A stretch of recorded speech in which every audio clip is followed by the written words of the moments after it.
You look a little lost. You dropped this on your way out. Something seems amiss. Correct me if I'm wrong, Hobbs, but we had a deal. Judge, I'm afraid not.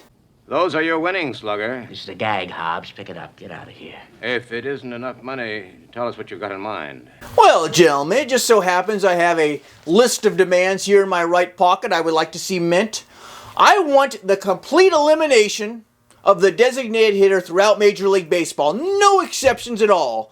I want a completely new pitching staff for the Angels baseball team. I want a constitutional amendment banning the phrase clap back from ever being uttered in the United States of America ever again. I want a brand new chocolate brown Armani suit to wear on road trips. And the money thing would be very nice too. I mean, gas prices aren't exactly cheap these last few months. I've been taking the bus to the ballpark. Otherwise, gentlemen, I swing away. I thought I could rely on your honor, Hobbs. You're a foolish, foolish man. You've forgotten something. Your past. Oh, here we go. I have one too many Dos Equis at the office Christmas party last year, and now you guys are going to alert the media about it. You know what? Alert the media. That bonsai tree down the lobby looked just like the urinal to me. Show them the photographs. I don't care anymore. No, that won't be necessary. I like the action. Then let it ride.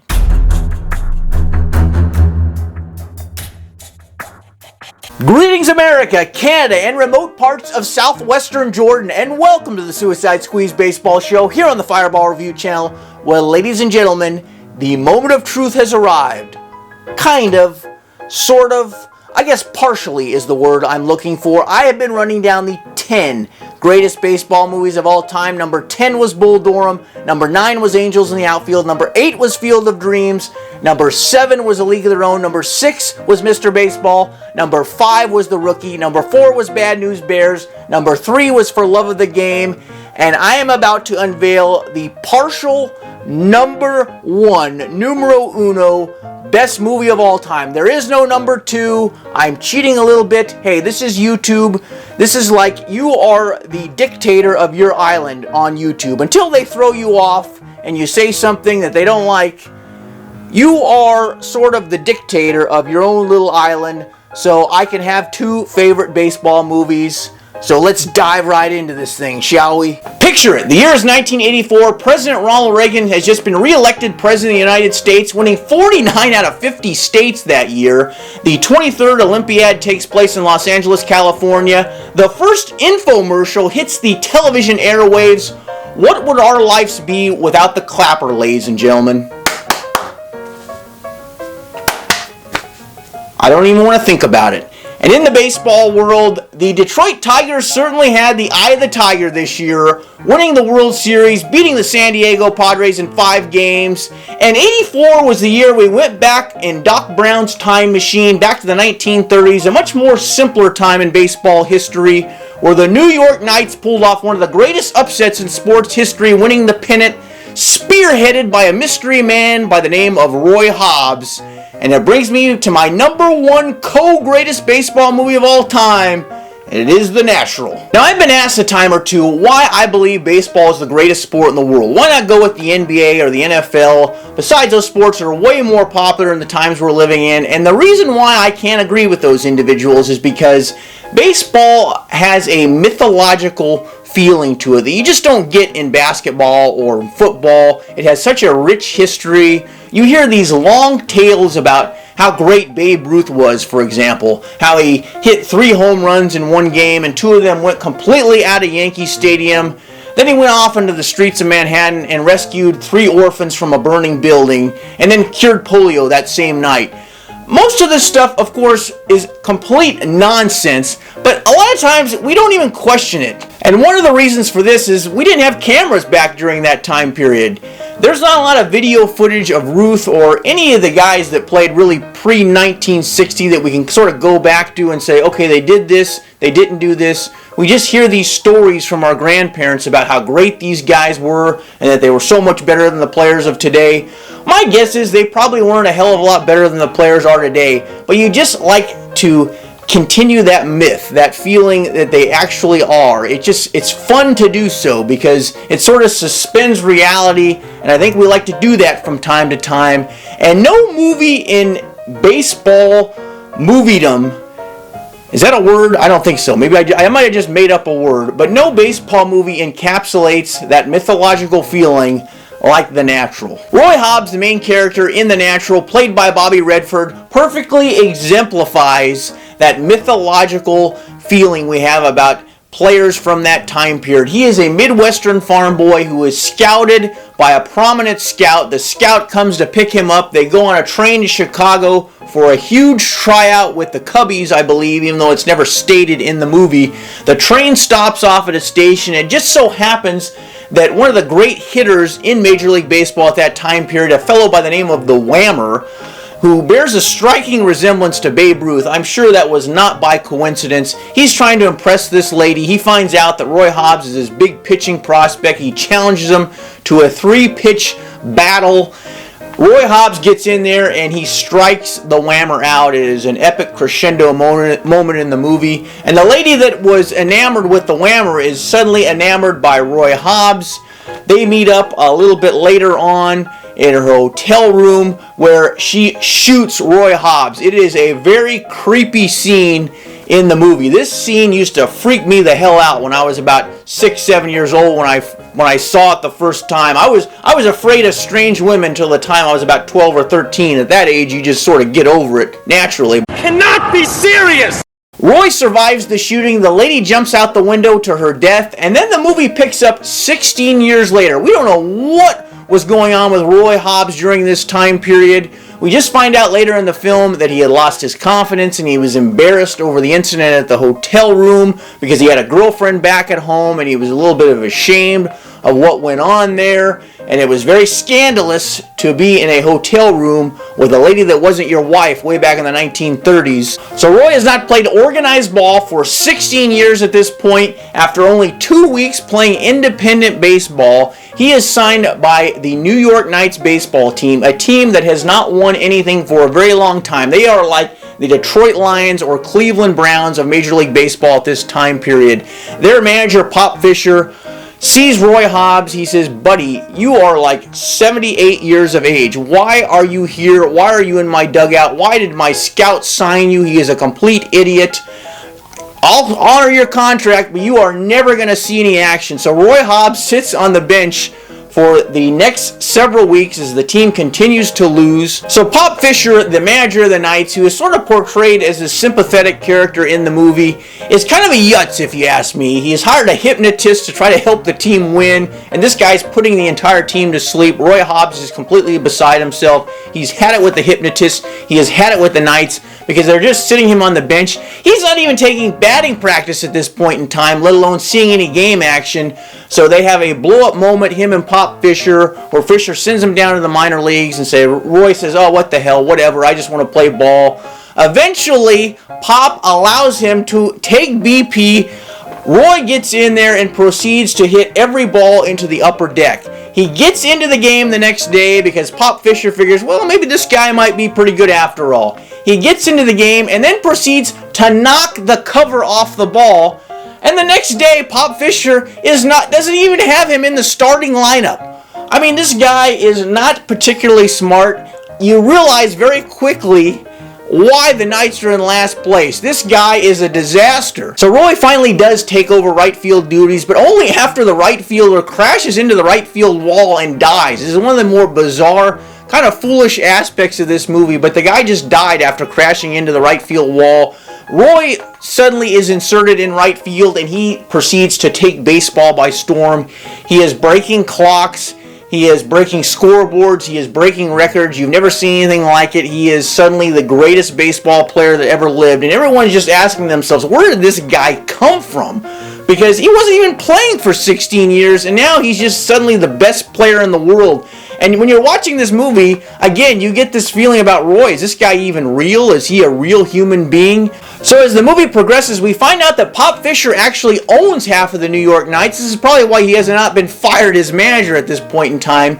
He owns half of it with a former trial judge who is a very corrupt, scary individual. This guy has dealings with a bookie who is a very corrupt bookie and a reporter who is trying to dig up dirt on Roy Hobbs, because Roy Hobbs is a huge problem for these guys because they want the Knights to lose. The judge wants the Knights to lose because he wants to take over the team from Pop Fisher. So the judge and the bookie want Roy Hobbs to throw games. They are offering him money to throw games. Think like the 1919 Black Sox scandal. They want Roy Hobbs to do that. He absolutely refuses.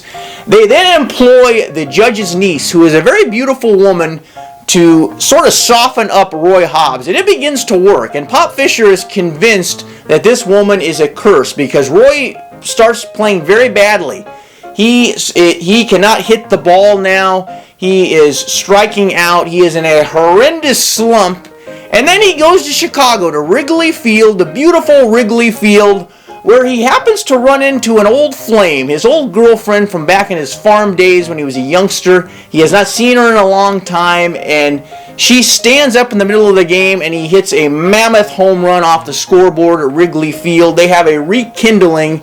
The only problem is the judge's niece finds out about this and is extremely upset. So after the game at Wrigley, Hobbs and the Knights absolutely catch fire. These guys are unbeatable. They are taking the National League by storm. They get to the last few days of the season. They have 4 games left, ladies and gentlemen.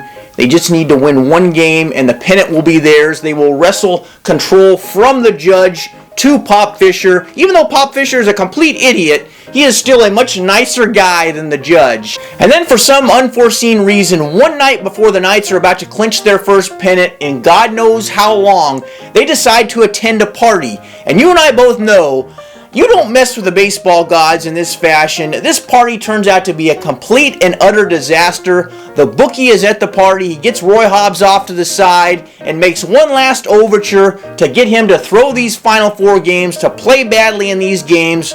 He'll make it worth his while, if you know what I mean. Roy refuses. The bookie is very upset. He goes up to the judge's niece and says, "I do not like being disappointed in such a fashion."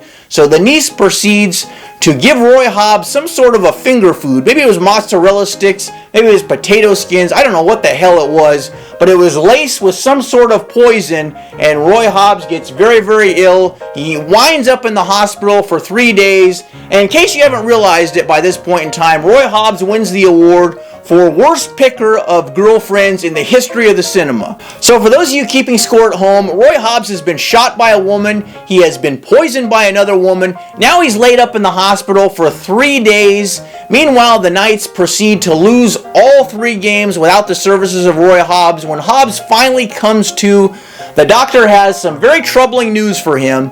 They pumped his stomach, they saved his life, they got the poison out, they also got the bullet that was lodged in his stomach for the past 16 years. But the doctor tells him that the next swing he takes in a baseball game might be his last swing he ever takes. It might be the last breath he ever takes on Earth, because his stomach might just explode and he might just die on the spot. Now, I don't know if this is Hollywood mumbo jumbo or not. I don't know if one's stomach can explode, but it sounds like a really rough way to go out if you ask me. So Roy has a little bit of a dilemma on his hands. Does he retire or does he play in the game and risk his life basically to save the Knights? So while Roy is laid up in the hospital, his original girlfriend, the one from the farmlands that he grew up in, his high school sweetheart, the one that's only slightly crazy, and the reason why I say she's slightly crazy because apparently her and Roy had a child when they were teenagers, and she never even bothered to track down Roy to tell him that he has this kid. Now this kid's 16 years old and he's never met his father, and Roy has never met his kid. So she's a little nuts herself. They are reminiscing about old times back on the farm and about Roy's dad who taught him baseball and who dies at the beginning of the film. And Roy has this moment where he's thinking about his father and he just belts out, "God, I love baseball." And it's a really cool scene. And I think this is the part of the movie where Roy realizes, yes, I am going to play in this game. I don't care what happens. I want to get my team to the World Series. Everyone is extremely excited to have him back in action. Only problem is Roy is still having some health after effects from his stay in the hospital. He can't get his timing right. He looks absolutely terrible in his first 3 plate appearances. Then he gets a note from an usher in the stands, and the note informs him that yes, indeed, Roy Hobbs is indeed a father. His son is up in the stands with his old girlfriend. They are watching him intently, and she hopes that by giving him this note and by informing him of this news, it'll inspire him. Meanwhile, back on the baseball diamond, things are looking extremely dire for the New York Knights. It is the bottom of the 9th inning. They are losing 3-2 to Pittsburgh.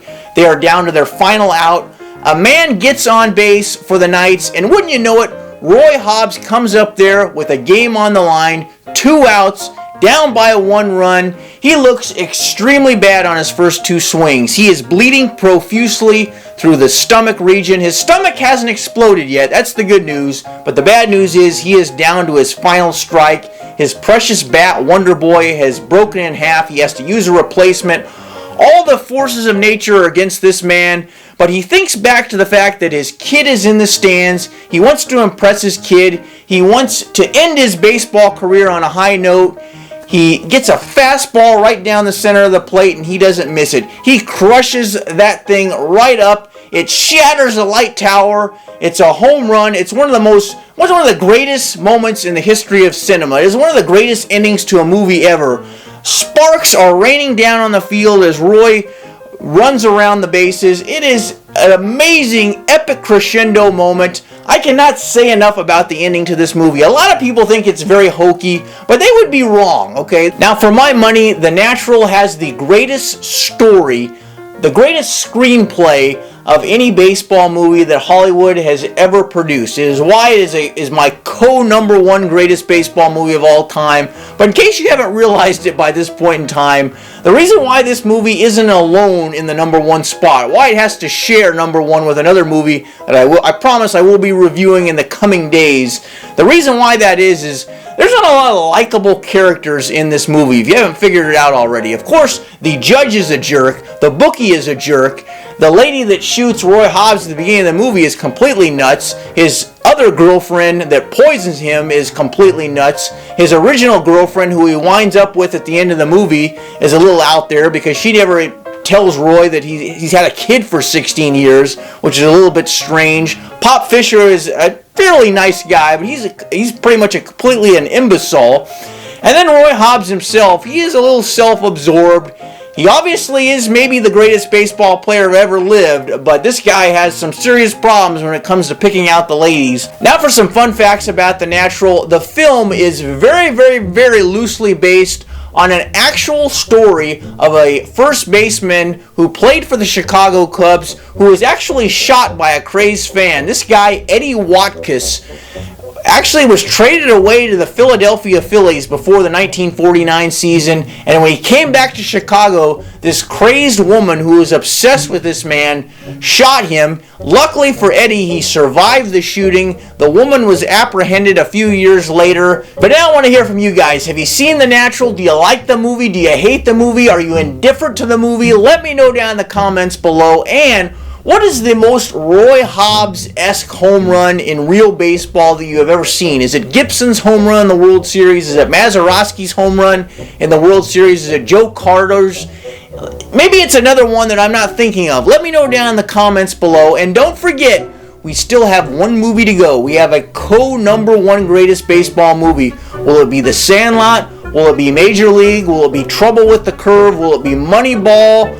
Who the hell knows? And what movie is going to be left off the list? There's some really big hitters right there that are going to be completely left off this list. Who will it be? Let me know down in the comments below. I want some predictions. And as always, hit that dislike button if you didn't like this video. Otherwise, see you next time. Toodles!